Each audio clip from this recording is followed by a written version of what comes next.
In today's video, I'm going to teach you how to create custom reports using the Google Analytics API.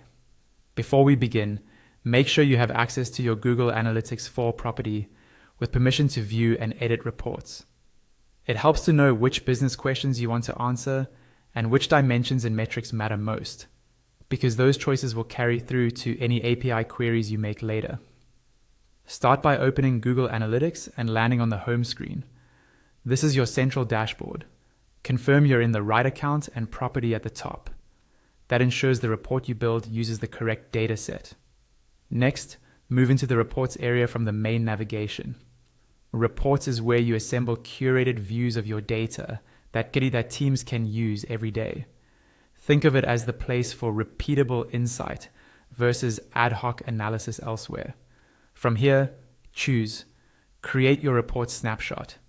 The snapshot is a starting point that gives you a structured canvas with cards for key metrics. It's designed to make it faster to go from a blank page to something stakeholders can understand. When the template options appear, select Choose this template. Templates are pre-configured layouts that save time. Picking one gives you a sensible arrangement of charts and tables you can tailor to your goals without rebuilding the framework from scratch.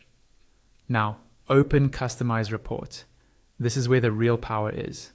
Adjust the primary dimension to define how data is grouped, then add or remove metrics to reflect what success looks like for you. Apply filters to include only the traffic, geography, device category, or campaign types that matter. Rename cards and charts for clarity, and reorder elements, so the most important insights sit at the top.